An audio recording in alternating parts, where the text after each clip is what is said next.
Welcome to A Conversation with History. I'm Harry Chrysler of the Institute of International Studies. Our distinguished guest today is General Anthony C. Zinni, United States Marines, retired.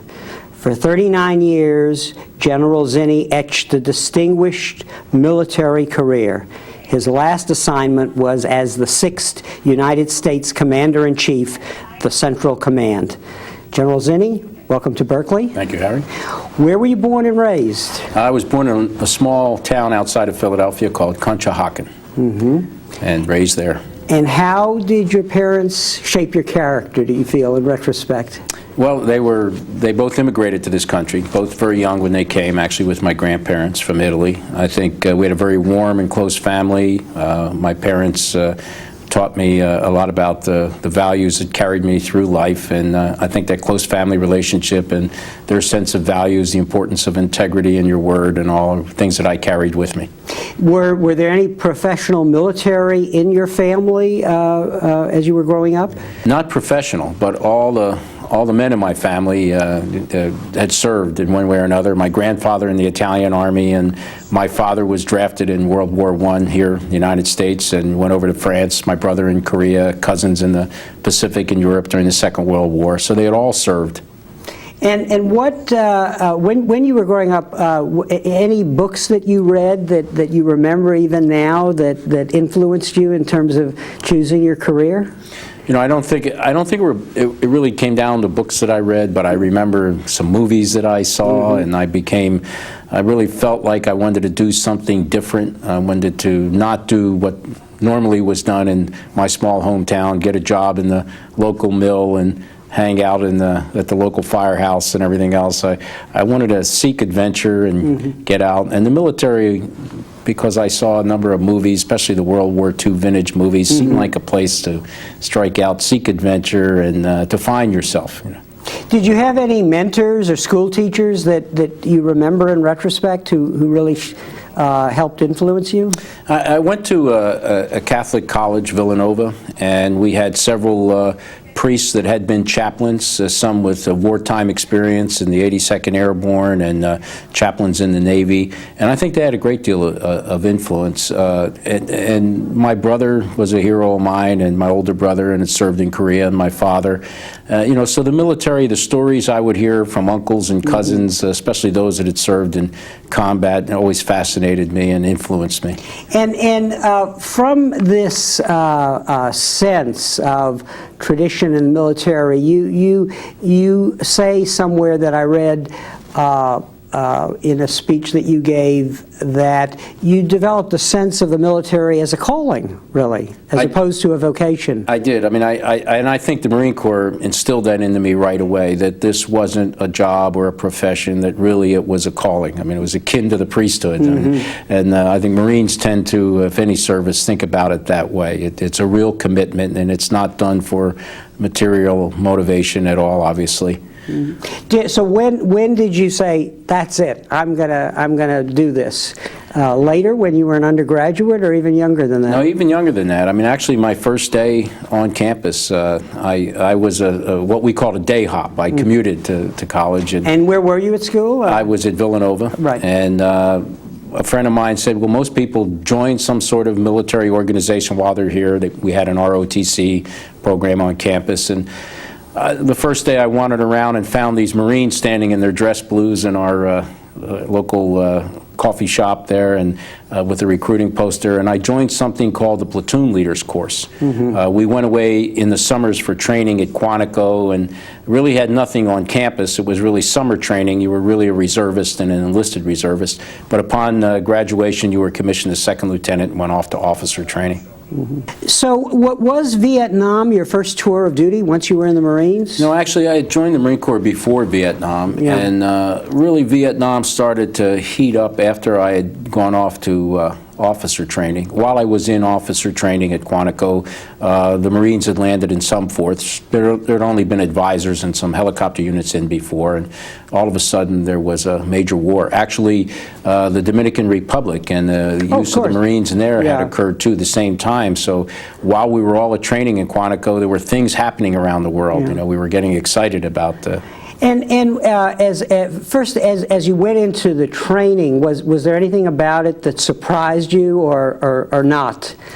No, I don't think initially. I think the training was probably World War II vintage training, very much oriented on the lessons learned out of the Second World War in Korea, very conventional. We were beginning to look at this new phenomenon of insurgency and guerrilla warfare. Of course, President Kennedy had, prior to that, put a lot of emphasis on preparing for that. So we were beginning as a military to really research and develop the doctrine and the understanding of insurgency and guerrilla warfare and counter-guerrilla warfare. And this was a period, we should remind our audience, where it's really the last phase of the Cold War, where things were heating up, and there was a real sense of the mission of the military in fighting the Cold War. Yes, I think so. I mean, I think people may have become, the realization may have hit that there's probably not going to be a war on the European continent, although we need to be prepared, and that preparedness probably prevents it.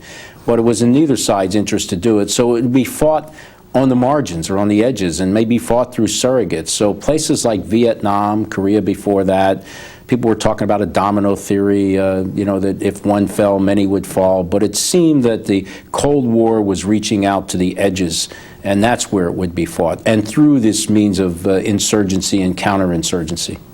And it was a place where American national interest would be tested. So what you were doing as a soldier really mattered. We felt that way. I mean, we certainly accepted the idea. I mean, obviously, we believe the domino theory, and we believe that, you know, we would be tested. Communism would test us in all strange parts of the world, and we had to stand up to it wherever we found it. And this would be the primary means of confronting it. And you did 2 tours of duties, and you were wounded both times, as I believe you said. Actually, I did 2 tours of duty, and the first time I was evacuated almost at the end of my tour from illness. I had malaria and hepatitis and mononucleosis and the second tour I was wounded. And so what, looking back now, many years later, what did that experience in Vietnam teach you as a soldier? I think it taught me to question the training we received. I think we did not do a good job in trying to understand the nature of the conflict and translate that into preparing our people in training. It taught me a lot about the causes that we're fighting for, what we believe in, and the political objectives, understanding those and translating those into military objectives. It taught me a lot about making sure that the people that are going to fight the war understand why they're fighting it. I don't think we ever did that or we ever understood it. And it taught me not to accept things on face value, and not to accept the political objectives as a given, and to question those. I mean, especially if I ever achieved a position of senior leadership, to make sure I did right by my subordinates and I did right to question my superiors and what they committed us to, so I understood it clearly. And as a soldier, you really experienced firsthand the extent to which the organization of the military was not delivering the resources at some levels to the soldiers who actually were trying to act and implement the mission. I saw a story about boots. Tell us that story about what you discovered as a soldier about the boots that you were given under the new McNamara reorganization. Well, of course, it was the era of the McNamara Pentagon, and the emphasis was on cost effectiveness. And we found ourselves here in a war and doing things on the cheap in the interests of being more cost effective. Our battle uniform, for example, was reduced to the cheapest, most common uniform we can get. All services had to be the same. We eliminated the fly fronts and the extra pockets. We didn't have buttons on the sleeves. They were cheaply made and didn't have the endurance, didn't wear well. Buttons got caught up in the jungles. They did away with half-size boots. The boots were very cheaply made and came apart very quickly. And it struck me, having seen what we had before that, I mean, the quality of the equipment we had before that, and then seeing us being reduced to this, especially in time of war, was a real shock. Now, toward the end of the war, it sort of became, we sort of adjusted. We had better equipment. We had jungle boots and jungle fatigues and that sort of thing. But in the rush of the initial McNamara thrust, everything was in the interest of cost effectiveness as opposed to combat effectiveness. And you're a 9.5 boot man, and now you had to live with a 10, and it really mattered. Yeah, and it really mattered. It makes a difference. I mean, you're an infantryman. You live by your feet. And obviously to have cheap boots and not the right size, and the emphasis we put now. My son's an infantry officer, and we put a lot of emphasis on quality boots and care for your feet. We understand what's important now much more than we did then, and then in the interests of cost effectiveness. Now, one of the criticisms of the leadership on the political side in the Vietnam War is that constraints were placed on the military because of concern about the Poles at home, about the danger of a possible nuclear war if there was escalation, and so on. And earlier you were saying that organizationally, for example, on the first point, it affected the way that soldiers were rotated in Vietnam, and that in turn affected both the morale and the efficiency of the units. Tell us a little about it. It's a very interesting point. Well, we opted for a system whereby we had individual replacement, which meant that people came into the unit constantly as individuals, one at a time. So you had this constant flow of people out and people in. This worked against unit cohesiveness. It worked against a well-trained unit and one that had been together for a while. As a contrast, the Australians, for example, prepared their units, trained them, sent them to Vietnam for a period of time, 6 months, withdrew them, retrained them, sent them back, and rotated units. We were doing this on an individual basis, and it was very disruptive and dysfunctional in the end. And what then, you've described what the impact on you as a soldier, but how overall do you think the Vietnam War affected the military? What lesson did it learn, and did it learn the right lessons? I think it did. It learned several lessons. One, it learned that the American people have to be committed to the cause. The military can't find itself isolated from the American people and involved in a cause or a mission that the Americans have not accepted or understood. I think popular support was one lesson.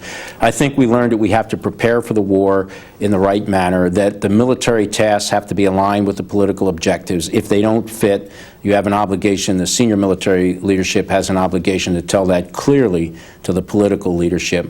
I think our political leaders learned the limits of the use of force for a power like the United States. Strangely enough, a superpower does have significant limitations on where it can use force and how it can, especially a democracy. I think we learned a lot on the ground. I think operationally and tactically, we did some things that weren't very smart. I mean, pursuing body count as an end, and the way we went after that war, we prepared the Vietnamese as a conventional force to fight an unconventional war. We tried to apply our technology to places where it didn't fit, didn't give us the advantage we wanted. So there are many lessons. Now, one of the doctrines that emerged years later, looking in hindsight at Vietnam, was the Weinberger Doctrine, which in essence calls us to intervene in places where we really have an exit strategy. We know what the mission is, but that we have a plan for getting out so that we don't have this unending involvement and intervention. Any thoughts on the Weinberger Doctrine? Well, I feel that the Weinberg Doctrine, if you follow it to its letter, you end up really only being able to fight something like the Second World War, which may be an aberration. I mean, where you were attacked, you had clearly defined interests and a demonized enemy, complete moral certainty in what you were doing, fought it to unconditional surrender, mobilized the entire nation to do it.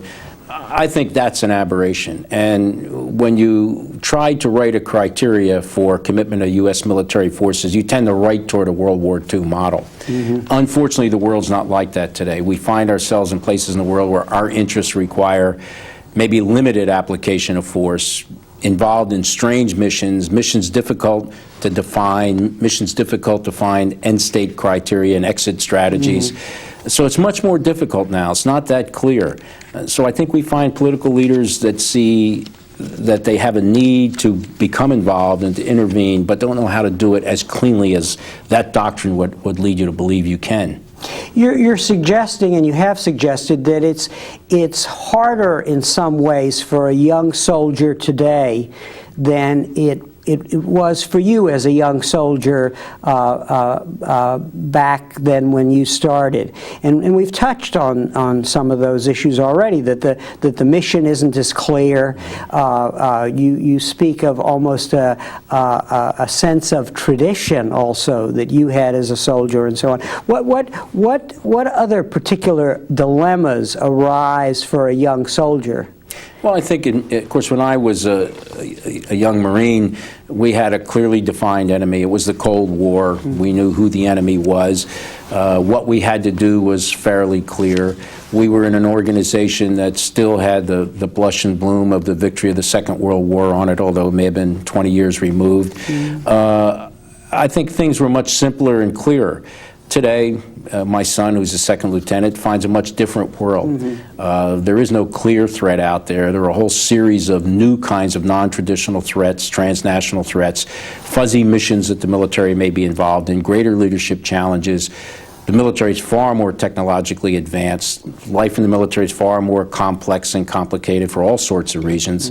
And so the role of a leader now is much more difficult than it was when I was, say, a second lieutenant. So what would you tell a soldier, a potential soldier? What is the bare minimum that he has to have to do his job well? I think several things. I think, one, that it's no longer sufficient just to be militarily proficient. You really need to understand dimensions beyond the military dimension. You need to understand politics and economics, and you need to understand cultures. There isn't pure military operations anymore as such. It's become, very diluted, and you need to understand those other dimensions clearly. The requirement on a leader is for a broader education and broader understanding. I think the role of leadership, leading men and women toward the accomplishment of a mission, is much more complex. We have much more knowledgeable, brighter young people that question more, are much more talented and skilled, but much more difficult to lead because of their knowledge and understanding and questioning, which I think is a good thing, but it puts more pressure on the leader to be able to do that. And he has to master things that probably 2 or 3 ranks above what I had to master at that particular time. So in other words, a young second lieutenant now may be controlling the combat power or have the responsibilities of a lieutenant colonel in my time. So it's become much more complex and involved and difficult.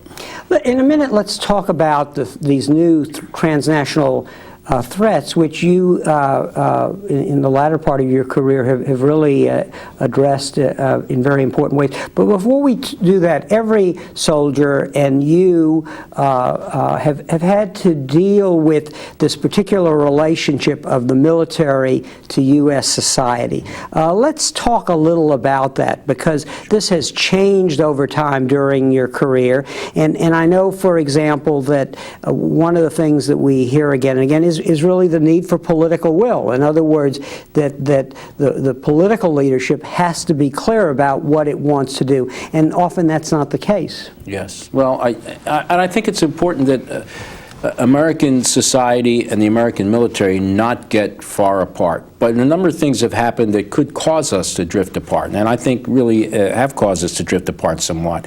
One is going to the all-volunteer force, so very little frame of reference, few family members, with like my family that have had the experience there. I think the all-volunteer force was the right move, but the danger in a professionalized military is it could become separate from society. I think the people have to understand their military and make a clear decision as to what they want it to be. We're involved in a lot of social change within the military and social experimentation. I think it needs to be clear what this does to the military: combat effectiveness, good order and discipline. How should we approach it? What do the people want? What limits on that need to be in place, if any? I think clearly when the military is committed, the American people have to be behind it. There's a leadership responsibility that frankly has been lacking at times to bring the American people into the mission, to make it clear to them, to involve them. I mean, the FDR fireside chats to make sure they're on the same course as we're putting their military on, or else we find ourselves in something like Somalia, where suddenly an event occurs that wakes up the American people to realize their military is doing something they didn't sign up for, and that becomes extremely dangerous. There seems to be a quality of what we used to call nervous Nellies, in a way, about involvement. In other words, because of our importance and global reach, we feel and conclude, even if it's just because of images on CNN, that we need to be involved in a particular place. But I'm reluctant to say this, but almost at the first sight of blood, we want to get out. This is a real kind of dilemma, isn't it? That there are kind of a box score on the loss of life, which then ultimately interferes with the completion of the mission. Yeah. Well, it's the CNN effect that gets us in, and then it's the first sight of blood that gets us out before things turn around. I think there is a certain degree of casualty aversion with the American people. I do think they will accept the risk and the casualties if they understand the mission and if they determine the mission is worth the risk. I think our political leaders, to make sure they understand that the American people are committed to it, understand the risks, understand the potential for casualties, and then sign up to it. If not, it's not worth the endeavor unless there's a president really feels so strongly that, despite popular opinion, this is something that is in the vital national interest of our country. And sort of all of this sort of came together in a way in Somalia, where we intervened because of the pictures that we were seeing on CNN, and then sort of stayed, and then got involved in an internal struggle which was not made clear to the American people. And then when there was the tragedy of the loss of lives there, we got out rather quickly. Yes. So it was a kind of an early playing out of all of these factors.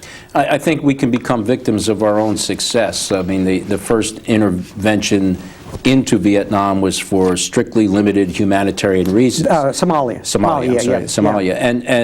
And that first part of Somalia, we did extremely well. Mm-hmm. We saved a lot of lives. I think we brought a degree of stability to Vietnam. And then we became tempted to take the next step, to nation build, and to reestablish the country as a viable nation state. That was a big bite to take on, and that one became more iffy, more difficult for us, something we don't do well traditionally, and was going to cost us, and there was risk involved. And I don't think our approaches were necessarily right. I think we made some of the same mistakes we did in Vietnam, in not fully understanding the environment and what needed to be done and the scope of the mission that we were taking on. And another factor in this very complicated relationship between military and society is really the press today, and the fact that with the new technologies, they're almost literally in the war room and on the battlefield. How does that affect a commander? Well, several ways. First of all, I think the relationship with the press has changed. I mean, in the sort of the good old days of the Second World War, we had the Ernie Pyles and the Bill Maldons that did the cartoons. The press embraced the GI and gave a great accounting of his life and supported him and made him a hero to the American people.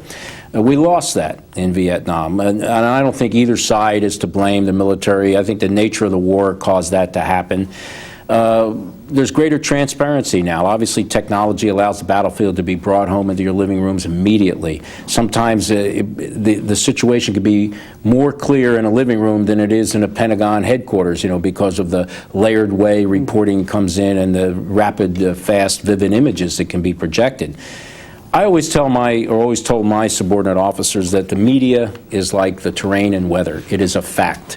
It's nothing you can change. You have to learn to deal with it. And it isn't bad or good. It's just there.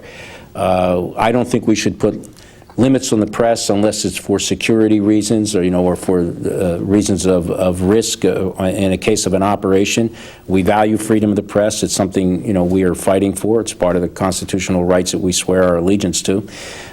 We just have to accept it and learn to deal with it in the right way and give and take. And I think lately, probably since the Gulf War, the relationship with the press has gotten better than it was, say, Vietnam and post-Vietnam, but still a long way to go, and an important element for our leaders to come to grips with. Have we done a better job in overcoming service rivalry as we prepare for this new world of disorder that we're encountering? No, and I think, in one respect, service rivalry is good. It makes you better. Competition makes you better. Service rivalry leads to service pride, which is good for building morale and esprit. And there are elements which are fine. I mean, the Army-Navy game is great, and the sense of pride and tradition and everything else is healthy. But there is an element of service rivalry that causes great problems. I think the 1947 National Security Act that set us up the way they did and built services the way they did may have worked fine for the Cold War. It doesn't work well now, where we need service cooperation, where we will fight joint and need an integrated approach.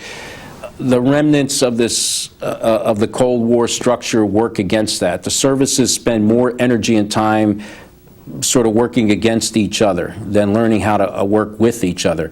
There's no joint constituency out there. There's no one that represents a joint world. Mm-hmm. We buy equipment in stovepipe fashion. We develop doctrine and tactics differently. We can't bring ourselves to come together on joint doctrine and the ways we should fight together. And it makes it very difficult for those of us that were in the joint world and had to fight these forces to blend them together when those that were providing us were resisting that cooperation. So if you're in a situation related to dealing with someone like Saddam Hussein, you want to have your act together, right, I guess, and so that's something that has to be dealt with. And I will give an example. Everybody brings, of course, tremendous firepower to a battlefield, and we need a joint doctrine for the application of fires and how we're going to blend this. And we have 4 air forces, Army, Navy, Air Force, Marine, each have their own, and we have missile systems and everything else. Our services can't agree on a common doctrine, and the commanders-in-chiefs out there are forced to create their own, to develop their own procedures for this, because we can't get the services to work together and develop a single doctrine. This applies to organization for joint forces and many other aspects that should be done before we go onto the battlefield, and we shouldn't be forced to work these out by the people that have to employ them. But again, the service rivalries make this much more difficult. The competition makes it much more difficult. The system makes it much more difficult. And what will be the key to overcoming that? A new generation of officers, a political discussion in the country at large, or some untoward event that leads to a realization of what this problem is? I think the system needs to be changed. There are good people trapped in a bad system. I don't think there's any service chief or members of service staff that, we're all Americans that really doesn't want to get this done the right way and find the right way to integrate and cooperate. They're trapped in a system that leads them toward this sort of competition and distrust and makes it difficult to gain that cooperation we need. So we need to change the system. We need to preserve the best of service rivalry and competition and not throw that out in tradition. But we need to find a way in other areas, like the way we acquire equipment, the way we develop doctrine, the way we organize our forces for employment around the world. We need to find new systems for coming to decide how those sorts of things are going to be done. In your last speech, I think you were suggesting that when the doctrine is closer to the command level, that you get a more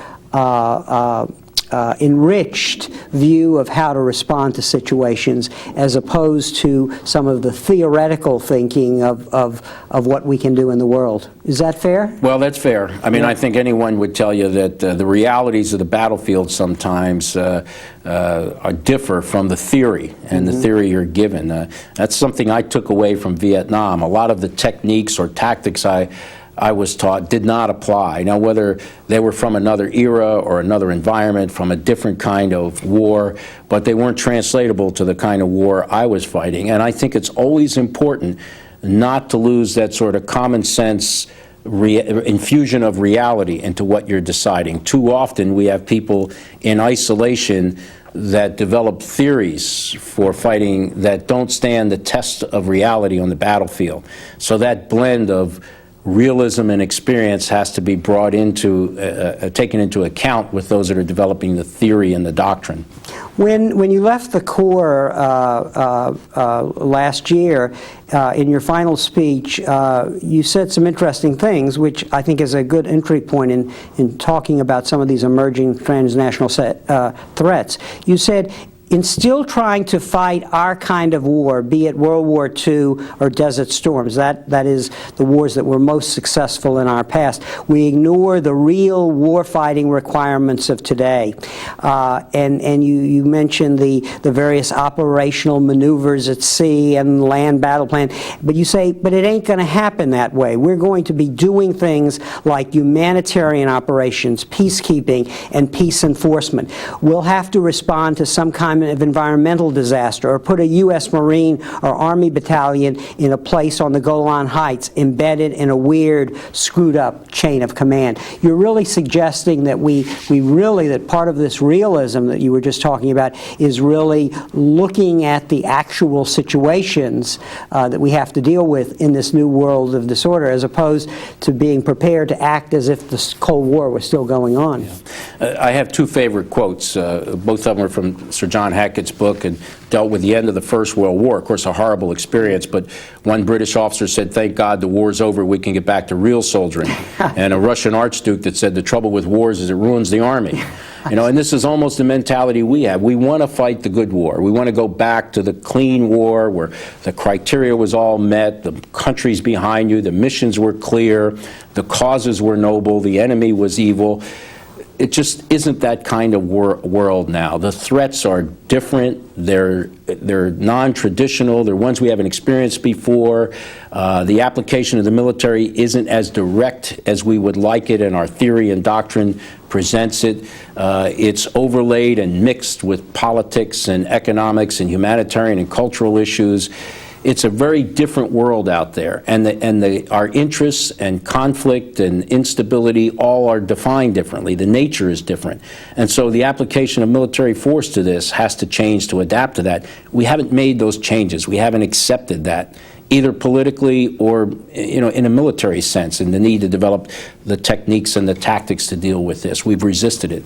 And in your farewell address that I just referred to, you went on to say, in a sense, we're going back to the future, because today's international landscape has some strong similarities to the Caribbean region of the 1920s and 1930s. Unstable countries being driven by uncaring dictators to the point of collapse and total failure. We're going to see more crippled states and failed states that look just like Somalia and Afghanistan and are just as dangerous. I think that's true. That we have a very real danger of many failed or incapable states that are sort of hotbeds or sanctuaries that breed instability in regions like Afghanistan and Somalia. We have the threats of international terrorism and extremism. We have the tremendous humanitarian catastrophes that could be out there, either man-made or natural, threats to the environment, international crime, non-state entities like Osama bin Laden's and others now that pose a threat that were only basically nation states before. The asymmetric threats of weapons of mass destruction in the hands of fanatics, not now into accountable nation states, that you could hold something as a counter value that you could strike, but maybe people without that kind of application, like terrorists, that we can put against them. So it's a much different world and much more difficult to come to grips with, and it doesn't lend itself to a clear theory or doctrine on approaching this. And our military has to make the adjustment. And we have to make the decision that the military is going to be used in this environment. If we opt out of that or decide not to, or if the military resists, then what are our options? What are the other ways of dealing with this? We're more interdependent. It's a globalized world. Instability in even remote regions now affects us in one way or another. And we haven't translated to this into affecting our national interests and defining it, especially making it clear to the American public. Now, let's look at that. Let's talk a little about terrorism, for example. It seems that one of the conundrums as one reviews these events is that we're in a dilemma, that as a global power, we're everywhere, and that's a measure of our helping to bring security to the world, on the one hand. But on the other hand, being there makes us a target that is the military itself, for terrorist acts, to score a point as opposed to achieve a victory. Is this a problem that you have to deal with, and how does the military go about dealing with that? Well, I would just make 2 points. One, this idea that we're there to bring peace and stability, I think we ought to be clear that we're there to have peace and stability because it's in our interests. Right. If you lack peace and stability in most parts of the world, it somehow affects our way of life and our economic well-being and other things. I mean, this isn't purely an altruistic drill out there. Secondly, I would say that it isn't just the military, the American military, that's at risk. I mean, we had 2 embassies blown up in my region, in Tanzania and in Kenya. In my region, in my time, we had American businessmen killed. I mean, killed in Pakistan and Karachi about doing things, business-related. We've had threats to terrorists. We've had terrorist targets hit and struck in Egypt, and we obviously, at the turn of the millennium, had a tremendous terrorist threat against tourists in Jordan that was uncovered, and obviously the Jordanians and Pakistanis and others did a great job in dealing and coming to grips with that. It isn't just the American military that's at risk, and it just isn't Americans. I think we can find that we can harden the American military and resist mightily the ability to attack us. We're just going to pass the attack off to something else or someone else. And that those attacks are not in our interest. When we begin to believe or convey this idea it's the American military, then the tendency is, well, we can resolve the problem if we withdraw. If we withdraw, these attacks will go somewhere else. And when we withdraw, we will then permit instability, and we will feel the effects back here. So, but okay, let's broaden this context. So what do we need to do? Do we need, in response to these very different kinds of terrorist threats, is it a question of reconfiguring our forces? Is it a question of having better intelligence? Is it a question of having better resources? You seem to also be suggesting it's a question about educating the American people about what the problem is. Well, all those things you suggest are treating the symptoms of terrorism. I mean, attacking the terrorists, becoming more aware of the threat, those are at the symptoms. I mean, you have to go back to the root cause. I don't believe that the vast majority of terrorists do what they do out of some fanatical motivation, religious or political belief. It's usually because we have a part of the world that's traumatized, that through humanitarian or political conditions that are very, very poor, we have a number of young people, usually young men, that are disenfranchised, that are radicalized, dissatisfied, and want to strike out at something. Some political condition, economic or human condition has made them that way. And they find refuge in sanctuaries, usually in places like Afghanistan and Somalia, where there is no rule of law, no nation state that's viable, no existing state, usually a failed or incapable state. And they find refuge amongst extremist groups that will give rationale to the cause, be it religious or otherwise. But the real underlying ability to recruit has to be in an environment where these other conditions exist. There's nothing in Islam that supports extremism and terrorism, like there's nothing in Christianity, but you still find, obviously, Christian extremists. So it isn't a religious thing. It isn't an ethnic thing. I really think it traces back to root causes that we ought to learn to deal with. We don't deal with these well. We don't invest in regions. We don't invest in the stability in regions. I mean, the way we go about foreign assistance, foreign aid, and helping others help themselves deal with these problems is woefully inadequate. But you're really talking about development and ensuring an economic development that gives more equality of benefits so that people have a commitment to stability as opposed to training the military. And I think that's in our interest. So I think both. I mean, I think obviously part of this development is the ability to provide for your own security and to do it in the right way and with security forces that respect human rights, that do address the hearts and minds and aren't oppressive in the way they apply force, because they just exacerbate the problem if they do that. But I think it's in our interest to see economic stability, political stability in regions of the world. We can't have regions of the world that we depend on access, we depend on raw materials, freedom of navigation, and that we are going to allow instability, or that the only option to instability is our direct involvement. There has to be something in between, either an unstable situation and the application of military force. Something has to come in between that. And I think it's investing in the stability of the region and investing in the region's ability to help itself. I mean, a classic example of where we did it right was post-World War II Europe. A classic example where we did it wrong was post-World War I Europe. After the Second World War, the Marshall Plan, the investment in eliminating the thing that caused the First and Second World War. Where we do invest in this, where we make the commitment, where we help others help themselves, we tend to succeed. Where we intend to become directly involved is where we have a tendency not to succeed, where we're going to effect coups or use military force directly. You know, that doesn't work as well with us. So this discussion, in essence, leads back to this discussion of American society and politics, and educating broader constituencies about the complexities of these international dilemmas. I don't think we've ever convinced the American people that it's not in our interest to be isolationist. I think our tendency for the first century, maybe century and a half of our existence was to be isolationist, to hide behind the two mighty oceans we have, to become self-sufficient, and to follow Washington's caution not to become involved in foreign entanglements and alliances. But the world changed, especially after the middle of this century, where we became the dominant global power, where our interests became intertwined with the rest of the world, where we're affected by things out there. And so we have a leadership responsibility. I mean, Kissinger always talks about the dilemma we always face in trying to decide whether we're going to be the beacon or the crusader. You know, the beacon just serves, as Jefferson said, as the shining example, everybody follow us. The crusader, I mean, later the Marshalls and the Eisenhowers talked about a crusade in Europe and talked about direct involvement. The crusader gets involved and tries to change things. And I don't mean that that should only be militarily. This nation has to decide which one it's going to choose. You can't sort of straddle that fence.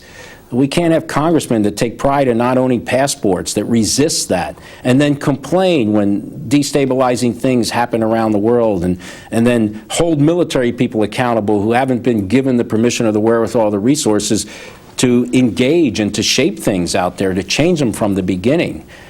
You can't just answer everything with the application of force. By the time you have to apply force, there's already been a failure, and you're trying to pull your chestnuts out in the worst possible way. Now, one of the, if one looks at your vita and the places that you've been involved, humanitarian assistance was really a major item in your portfolio. The Kurdish case, Somalia, and on and on. What have you learned, and what have we learned in these things about what we have to be prepared to do in the world? Well, I think the first thing we learned is the military has limited capability. We obviously bring a lot logistically, and we can stabilize a situation very rapidly. We are a good short-term solution. We are a good temporary solution. We can create a condition, we can freeze a condition, we can create a secure environment. We are not a long-term solution. We can go into a humanitarian crisis and probably do the immediate required triage and the immediate required care.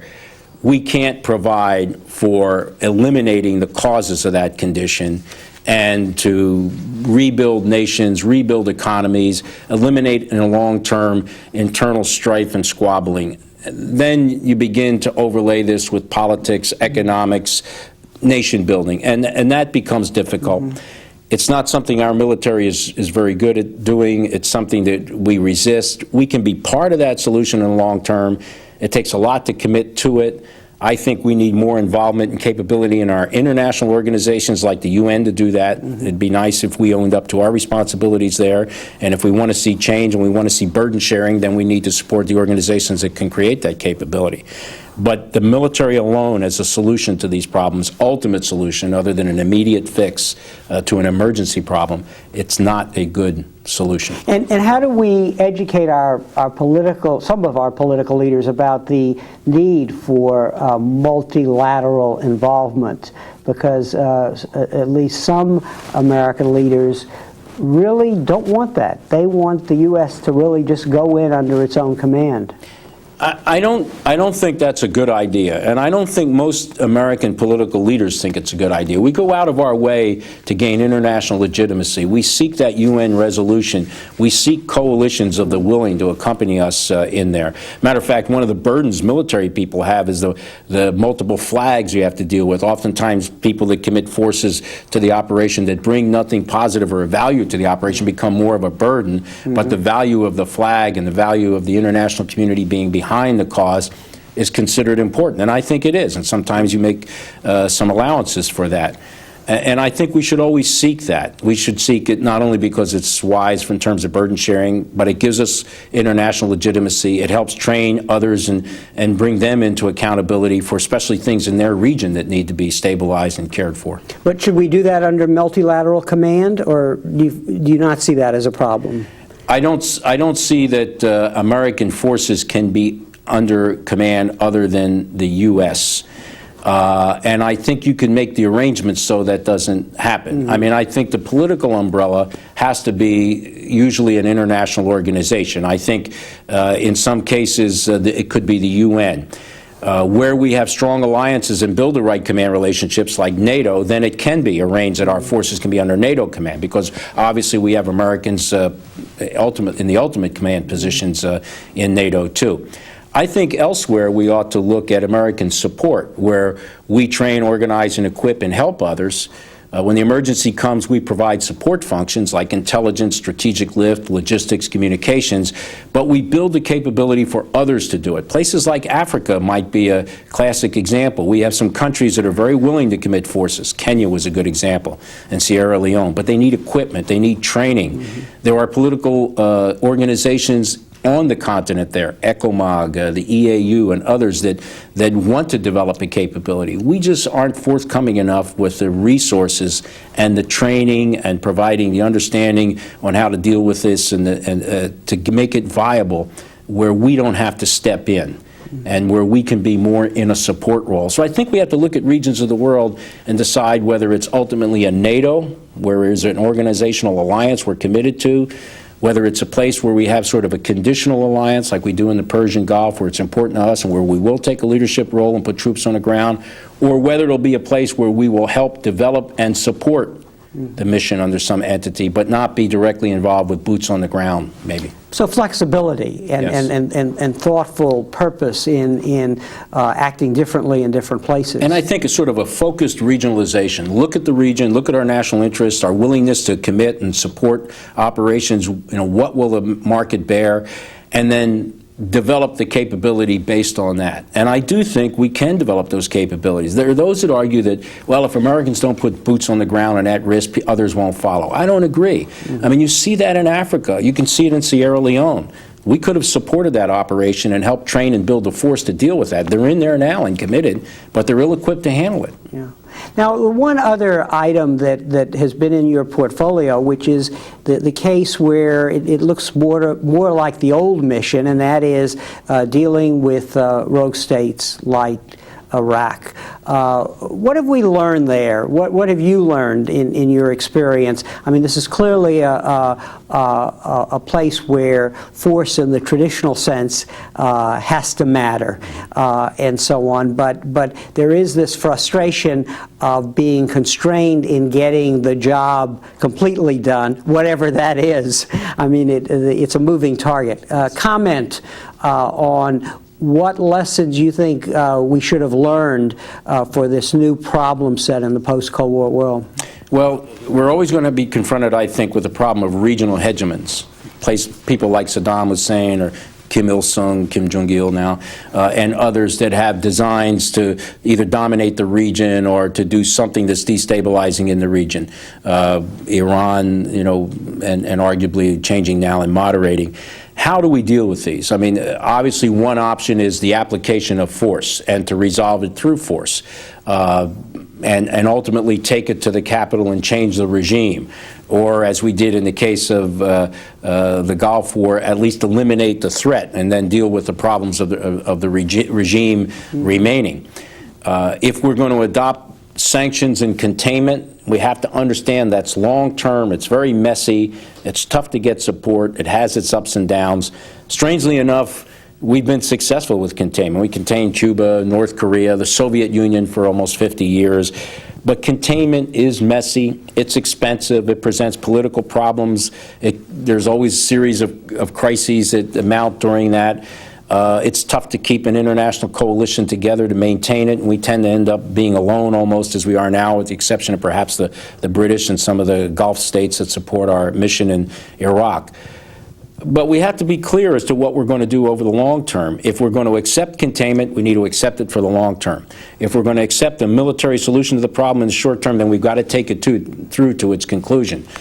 We need to avoid schemes. We need to avoid things like we tried to do with the Bay of Pigs and things we're trying to do now with the Iraqi opposition and covert. We don't do those things very well. We aren't great coup meisters, and we tend to run into disaster. It's not in our nature. It's poor for a democracy to do that. It's tough to garner international support for that or regional acceptance of that. And so we ought to get off those kinds of things. In other words, decide on what will work, what level of political support and political will we have to do it, and if not, what can we fall back to, and then the willingness to accept that if it's something like containment and sanctions.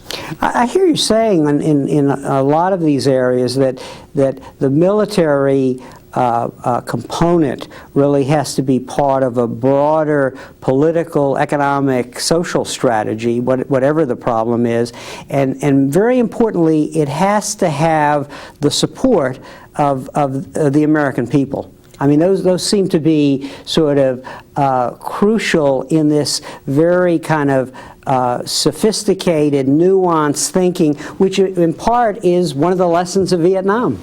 We don't do two things very well. We don't integrate the military dimension with the political, the economic, and the other dimensions. We don't do a good job even within our government in interagency cooperation and integration of our effort. It's very stovepipe, very separated. The Department of Defense, Department of State have a history of being at odds with each other and come down on different positions. We probably saw that in spades in the last administration, but in many recent administrations. I don't only hold it there. We need greater interagency cooperation, greater direction, greater cooperation and interaction. The second thing we've not done well, probably since the Second World War, is to bring the American people into the decision to use the military and to commit our government and our resources towards some end. Obviously, since the days of the fireside chat, we tended to have presidents that did these things immediately.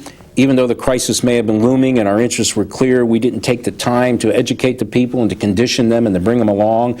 I mean, you can't rush off to Ohio State the night before the attack and suddenly try to convince the American people that this is the right thing to do and they should be behind it. Those things never work well. But that kind of education and involvement in the people in these decisions, I think, are key. Just like the involvement of the American people into what kind of military they want to have.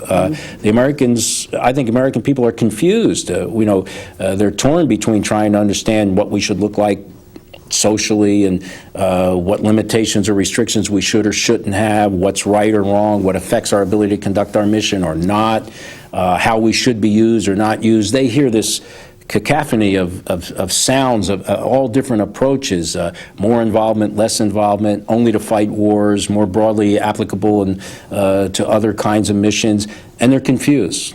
And I think it's a leadership function to bring them in, to explain the options, and to help lead them toward the right kind of decision they ultimately, through their political leaders, have to make.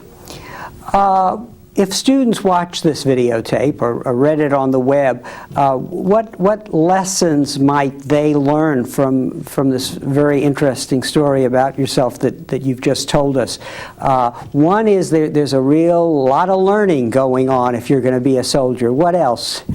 Well, I would say to them, this is their military.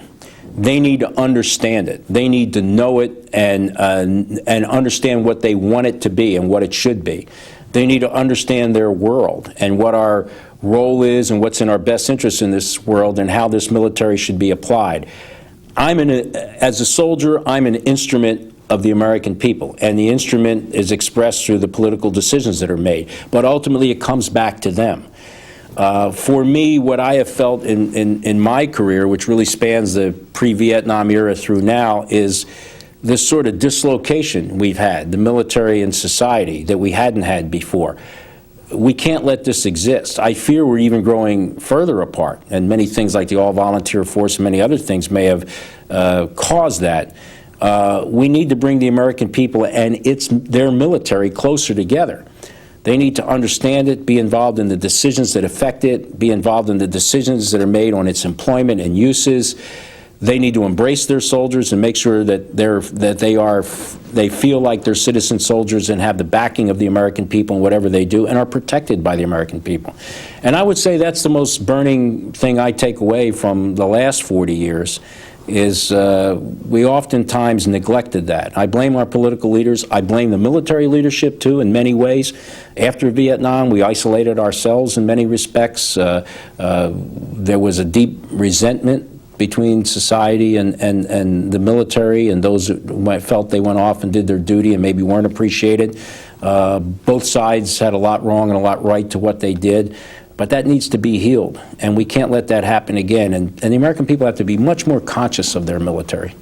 One final question, and that is, I think all professions really confront the role that technology is going to play in their future. And I'm just curious, as somebody who really had this calling as a warrior, and really in a way comes from the older school that, as opposed to the new school, how you see technology as both an opportunity and I guess something of a threat, because ultimately you could have a war that just fought by robots, and that may or may not be a good thing if there are victims on one side or the other that are actually human. I think technology has been a double-edged sword. There's been a problem with technology in that we expect too much out of technology. We expect sanitized warfare, no casualties, very removed kind of engagement. We aren't even close to that yet. Technology has led us away from a warrior ethos. There still needs to be a warrior ethos. Maybe it's not the warrior ethos of medieval Europe or even the warrior ethos of earlier in this century, but there still is a requirement for understanding the role of the warrior, and there is an ethos that needs to be maintained. Certainly the other guy, the bad guy, that guy that drove that Mujahideen Arab that drove that boat into the USS Cole, had a warrior ethos, willing to sacrifice his own life and probably battle-scarred from the Afghan war or whatever. That's the enemy, and you at least need to match that ethos. It isn't an asymmetrical advantage to just apply a technology to that yet, if it ever will be, and it may be, but we're far from that. There's still a need for this kind of development of this kind of code. And I do think we need to clearly understand that when you put a uniform on, you accept the risk that comes with it. Every time a ship sails out of Norfolk or San Diego, or a plane takes off from Pope Air Force Base or wherever, you immediately are going in harm's way. It's the nature of the business, even in training. I think we've led American people to believe that this is a no-risk, high-tech force, and there's shock and surprise when suddenly we suffer casualties, training accidents, terrorist strikes, and we immediately feel that someone in uniform did wrong. I mean, it would be akin to saying that there was a crime committed on the streets here, let's find the policeman that's at fault and hang him. And I think that's a result of believing everything has a technological solution. And so if there is a casualty and we've taken risks, then something was wrong with those that put us at risk. we haven't understood that that change hasn't occurred. We aren't a fully technological force that fights with robots and fights in the images we see out of Hollywood now and some sort of removed, detached console that pits inhuman things against each other. General Zinni, thank you very much for taking the time to being with us today and giving us this fascinating tour of how the world is changing, the military is changing, and how you have changed. Thank you very much. Thank you. And thank you very much for joining us for this conversation with history.